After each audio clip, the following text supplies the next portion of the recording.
Life has a way of humbling you in ways you never expected. One day you think you have got it all figured out. The next you feel like the ground has been pulled from beneath your feet. Sometimes it feels like the more you try, the more it falls apart. The truth is, life doesn't ask permission before it throws storms your way. It doesn't check if you are ready, it just comes. And when it does, it can knock the very wind out of you. You can have dreams, goals, and a plan mapped out, but then suddenly something hits you so hard it leaves you wondering how you will ever get back up. That's the reality of life. It doesn't care about your comfort. It comes to test your strength. And many times those tests will make you question everything you thought you knew about yourself, about God. But here's what you need to understand. When life knocks you down, it's not trying to bury you. Sometimes life is pushing you to a place where you have no choice but to find the strength you never knew you had. Those knockdowns are not final. They are wake up calls. They shake you, they strip you, but they also shape you. The people who look the strongest now are not strong because they never fell, but because they kept getting up. Falling doesn't mean you failed, staying down does. You may be on your back right now, but guess what? Being on your back means you are still looking up. And as long as you can look up, you can get up. Nobody is exempt from hardship. Don't think you are the only one going through it. That's the trick of the enemy, to isolate you and make you believe you are alone. But everybody in some way has faced moments where life hit them so hard they thought it was over. When you are down there, don't waste time complaining about why it happened. Instead, start asking yourself, what can I learn here? What is God trying to show me? Because if you can learn in the pit, you will rise in the palace. The ground you think is breaking you is actually the ground preparing you. And even when you are bruised, even when you are bleeding, remember this: the same God that allowed you to wake up this morning is the same God that's given you another chance to stand again. Rock bottom feels like death. It feels like the end of everything you have worked for. It feels like your prayers have bounced back unanswered. Your dreams have slipped away and your strength is gone. But rock bottom has something powerful that comfort zones will never give you: a solid place to rebuild. When everything is stripped away, you finally get clarity. You begin to see what matters and what doesn't. Rock bottom forces you to let go of pride, excuses, and illusions. You stop caring about appearances and start caring about survival. And when you are there, you start realizing that as much as it hurts, it's not the end, it's the foundation for something greater. Think about a building. Before the structure goes up, they dig deep into the ground. They lay a foundation that can carry the weight of what's coming. Your rock bottom moment is that digging. It feels low because it is low, but the deeper the foundation, the higher the building can rise. What you thought was destruction is actually preparation. God sometimes has to bring you down to your knees, not to break you, but to position you. Rock bottom puts you in the perfect position to look up. And when you are looking up, you are finally looking in the right direction toward God. Too many people see rock bottom as a grave when in reality it's a classroom. It's where lessons are taught that you can't learn when you're on the mountain. You can only learn resilience, faith, and perseverance in the valley. The problem is that most people quit at rock bottom. They think it's over. They give up on themselves. They stop fighting. But rock bottom isn't where you die, it's where you get reborn. Is where the old you gets stripped away and the new you begins to rise. And when you come out of rock bottom, you don't come out the same. You come out wiser, tougher, stronger, and closer to God. Hopelessness is a dangerous thing. It creeps in slowly, whispering lies into your ear. It tells you it's over. Nothing will change. You might as well quit. Hopelessness convinces you to stop praying, stop believing, and stop trying. And the moment you accept hopelessness, you have already lost. Faith and hopelessness cannot exist in the same space. When hopelessness enters, faith weakens. But when faith enters, hopelessness is silenced. That's why the enemy works so hard to make you feel hopeless. If he can get you to lose hope, he doesn't have to take your blessing. You will give it up on your own. Think about the times you felt hopeless. You stopped expecting good things to happen. You stopped looking forward to tomorrow. You lost sight of your dreams. That's not life. That's survival. And you were never created just to survive. You were created to live. Faith, on the other hand, gives you power. Faith doesn't mean you don't see the problem. It means you believe the problem isn't the end. Faith allows you to stand in the middle of the fire and still believe rain is coming. Faith lets you look at a closed door and still trust that another door will open. Hopelessness wants you to believe your situation is bigger than your God, but faith reminds you that your God is bigger than your situation. Hopelessness magnifies the mountain. Faith magnifies the one who can move it. When you lose hope, you start dying inside, but when you keep faith, even the smallest amount, you keep the door open for miracles. All God needs is a mustard seed of faith to move mountains, and the moment you decide to fight hopelessness with faith, you take your power back. You remind yourself that as long as God is still on the throne, your story is not finished. Pain is one of the hardest things to understand when you are in the middle of it. You don't see a reason for it. You don't see a benefit from it. All you feel is the weight of it crushing you. Pain makes you question your worth, your path, even your faith. But pain is never wasted. It's a tool, it's a teacher, and it's shaping you into something you can't see right now. Every scar in your life tells a story. That heartbreak you thought you'd never recover from, it taught you strength. That financial struggle you thought would end you, it taught you resilience. That loss you thought would destroy you, it taught you to value every moment. Pain gives you what comfort never can: wisdom, humility, and perspective. Think about it. The people who inspire you the most, the ones whose stories move you, didn't get there by living easy lives. They got there because they endured pain and came out stronger. Pain becomes the very thing that qualifies you to help others. Without it, your voice would have no depth, your faith would have no power, and your story would have no weight. Pain strips away the unnecessary. It forces you to let go of things and people that don't belong in your next chapter. Sometimes God uses pain as a pruning process, cutting away what you thought you needed so you can grow into what you are meant to become. Pain doesn't always take something from you. Many times it's making room for something greater. And while pain feels like punishment, it's often preparation. Preparation for the blessing, preparation for the platform, preparation for the calling. God knows what's coming ahead of you. So he allows pain to toughen your spirit, sharpen your mind, and deepen your faith. Without the pain, you wouldn't have the capacity to handle the promise. But let's be real, when you are in pain, all of that is hard to see. In the moment, it feels like betrayal. It feels like abandonment. It feels like you have been forgotten. Yet the truth is, your pain is often proof that you are being positioned for more. The greater the pain, the greater the purpose attached to it. And when the time comes when you look back, you will see that what once felt like it was breaking you was actually building you. You will see that the tears watered the seeds of your future and the suffering shaped the strength you now carry. There will be seasons in life when God feels silent. You pray and it feels like your words bounce off the ceiling. You look for signs, but nothing seems to move. You cry out for answers, but the only response is silence. That silence can shake you. It can make you feel abandoned. It can make you wonder if God has forgotten your name. But silence doesn't mean absence, and delay doesn't mean denial. When you can't trace God's hand, you have to trust his heart. You may not understand what he's doing, but you can trust who he is. God's character has never changed. He's faithful, he's merciful, he's a provider, he's a healer. Just because you can't see him working doesn't mean he isn't working. The silence is not evidence of abandonment. It's often evidence of alignment. Think about the seed buried in the soil. It looks dead, it looks forgotten, it looks like nothing is happening. But beneath the surface, out of sight, growth is taking place. That's how God works. Behind the scenes, in the dark places, in the silence, by the time you see the fruit, the roots have already been established. Trusting God when you can't trace him is the ultimate test of faith. Anybody can trust God when the doors are opening, when the blessings are flowing, when the prayers are being answered instantly. But real faith shows up when nothing makes sense, when every prayer seems unanswered, when every door seems closed. That's when faith whispers, keep going, keep believing. He's still in control. Sometimes God hides his hand to grow your trust. If you always knew what he was doing, you wouldn't need faith. If you could trace every move, you'd rely on you, our understanding, instead of his promises. The silence forces you to lean on him, not on what you see. It forces you to walk by faith, not by sight. And in that silence, you develop strength, you develop patience, you develop the kind of faith that can't be shaken by storms. You come out of that season knowing not just about God, but truly knowing him.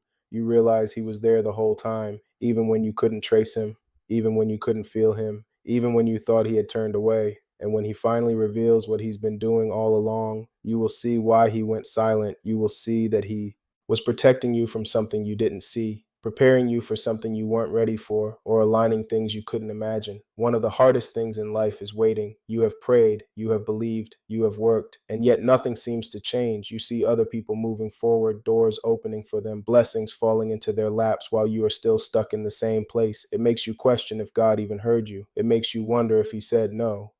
But just because he hasn't answered yet doesn't mean he won't. A delay is not a denial, it's a setup. God operates on a different clock than we do. Our human nature wants everything right now instantly without waiting. But God's timing is perfect, and his timing is about preparation. Sometimes he withholds a blessing, not because you don't deserve it, but because he knows you are not ready for it yet. If he gave it too soon, it could crush you instead of bless you. Think about a child asking for the keys to a car. They might want it desperately, but if the parent handed over those keys too early, it would end in disaster. The delay is protection, not punishment. In the same way, God holds back some things because he knows the wrong time can destroy the right blessing. When you face delays, the temptation is to grow bitter, to stop praying, to stop expecting. But waiting seasons are working seasons. God is building character in you. He's teaching patience. He's strengthening your faith. Waiting isn't wasted. It's molding you into the person who can handle what's coming. Sometimes the blessing itself is being prepared. God is aligning people, shifting circumstances, moving pieces you can't see. If he gave you the opportunity today, it wouldn't be ready. But when his timing lines up, not only will the blessing be ready, but you will be ready to step into it. The delay also reveals your true trust in God. Anybody can believe when things come quickly, but can you still believe when it feels like nothing is happening? Can you still praise him when you are waiting? That's where faith is proven, not in the receiving, but in the waiting. And when the delay finally breaks, when God opens the door you have been waiting on, you will realize why it took so long.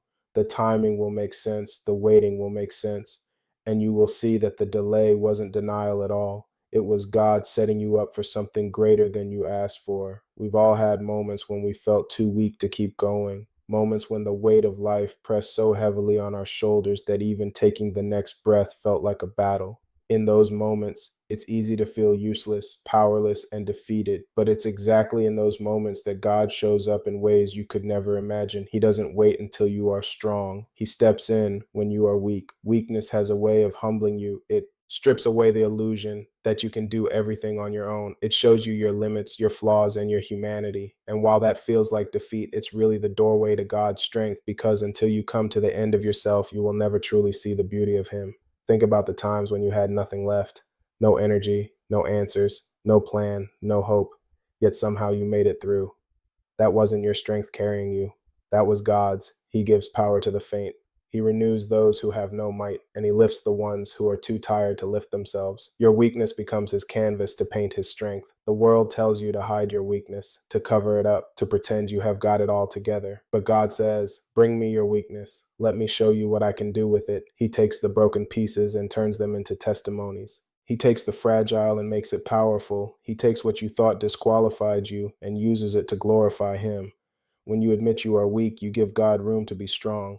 If you walk around pretending you have got it all figured out, you leave no space for him to step in. But when you fall to your knees and say, God, I can't do this alone, that's when his strength floods your situation. That's when you discover a power that's not your own, but is greater than anything you could manufacture. Your weakest moment could be the very moment God chooses to reveal his greatness. That illness that left you on the verge of giving up could become the platform where he shows his healing power. That financial collapse that brought you to tears could become the story of how he provided in ways you never expected. That heartbreak that shattered you could become the reason. You discovered a love in him that never fails, and when he does it, you will know without a doubt that it wasn't you, it was him, because when you were weak, he was strong. When you had nothing, he was everything. When you couldn't stand, he carried you. Pain has a way of making everything feel final. When you are hurting, you convince yourself it will always be this way, that nothing will ever change. But pain is temporary. It has an expiration date. What God has for you, the blessings he has prepared, the future he has written, those are permanent. Too many people forfeit what's permanent because they can't endure what's temporary. Think about an athlete in training. The workouts hurt, the sacrifices sting, the discipline feels overwhelming, but all of that pain is temporary. And the medal, the championship, the legacy, that's permanent. Life works the same way. The season you are in might hurt, but if you push through, you will step into blessings that outlast the pain. The Enemy's job is to magnify your pain and minimize your promise. He wants you so focused on what you feel right now that you forget what's waiting for you later. He wants you to quit in the middle of the storm so you never see the rainbow on the other side. But if you can endure just a little longer, you will see that what's ahead is far greater than what you are going through. Some of the greatest blessings in life come with the greatest levels of pain. That's why childbirth is such a powerful example. The pain is excruciating, but the result, a new life, is priceless. That's how God operates. He allows you to go through labor pains, not to destroy you, but to birth something new in you. When you give up in the middle of your pain, you cheat yourself out of the blessing that was already written with your name on it. Pain is a process, not a prison. It's designed to move you forward, not keep you stuck. Every time you push past the pain, you get one step closer to what's permanent. The truth is, blessings that last are never easy to come by. They require tears, sacrifice, waiting, and endurance. That's why many people never see them. They quit too early. But the ones who keep going, the ones who trust God in the pain, those are the ones who inherit blessings that nobody can take away. And when you finally reach the permanent blessing, the pain will fade into the background. You will look back and realize the struggle wasn't meant to destroy you. It was meant to prepare you for the gift that was waiting all along. There are moments in life when it feels like you have hit the final chapter. You have failed. You have fallen. You have been rejected. And you think this must be the end of your story. But just because you have reached a low point doesn't mean God has put down his pen. He's still writing. What feels like an ending to you is only a pause, a comma, not a period. Life has a way of convincing you that your mistakes define you, that your setbacks are permanent, and that your future is sealed. But God specializes in rewriting stories. The same way he turned Joseph's prison into a palace, the same way he turned David's shepherd's field into a throne, he can turn your mess into a miracle.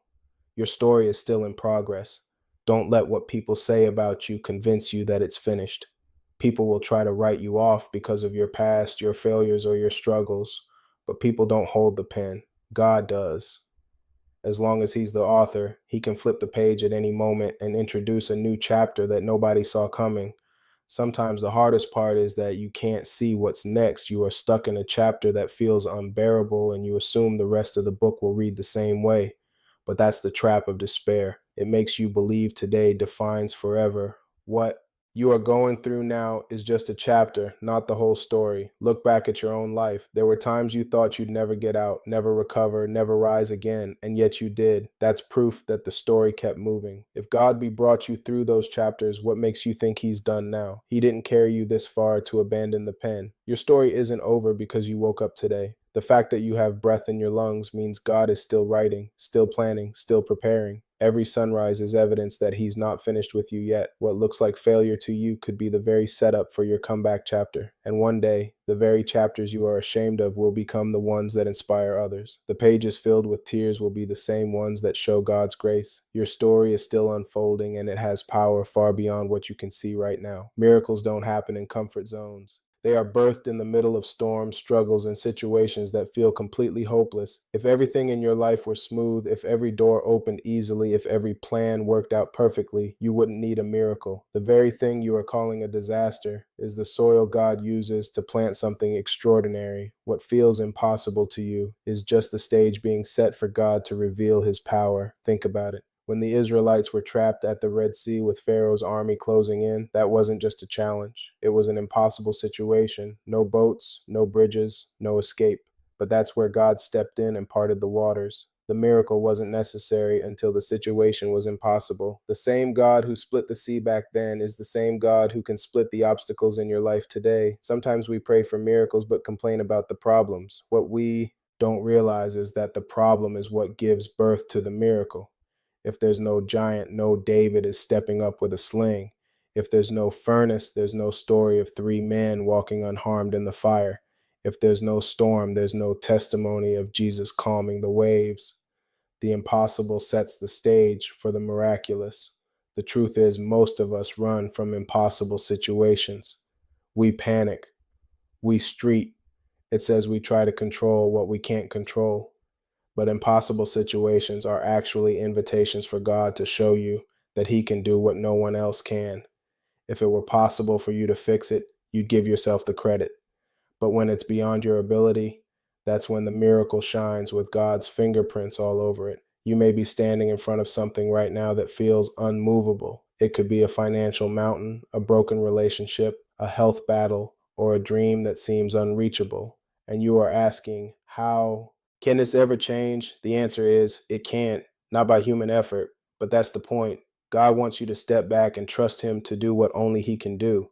Don't mistake delay for denial. Sometimes God allows you to sit in the impossible a little longer because He's setting things up for maximum impact. The harder it looks, the greater the miracle will be when it happens. Just because you can't see the solution doesn't mean it isn't already on the way. Behind the scenes, God is moving pieces you don't even know about. And when the miracle finally shows up, it won't just bless you, it will inspire everyone who sees it. People will look at your life and know it wasn't luck, it wasn't a coincidence, it was God. The very thing that once looked like your downfall will become the proof that miracles are real and still happening today. Life has a way of testing your patience and stretching your limits. There are seasons where every step forward feels like two steps back, and every day seems heavier than the last. It hurts, it's exhausting, and sometimes it feels like nothing is working.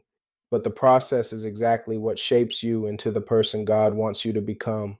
Painful seasons are not punishments, they are part of preparation. The process is rarely comfortable. It challenges you, it stretches you, it forces you to grow in ways you never expected. You might want to quit, to skip ahead, or to demand instant results. But skipping the process means skipping the lessons, the growth, and the strength that come from enduring the struggle. The process is not meant to break you, it's meant to build you. Every setback, every obstacle, every delay is part of the journey. It may feel unnecessary or cruel, but there is purpose in the discomfort. God uses the process to develop resilience, patience, and wisdom. It's in the hard seasons that you learn who you really are, who God really is, and what you are truly capable of accomplishing.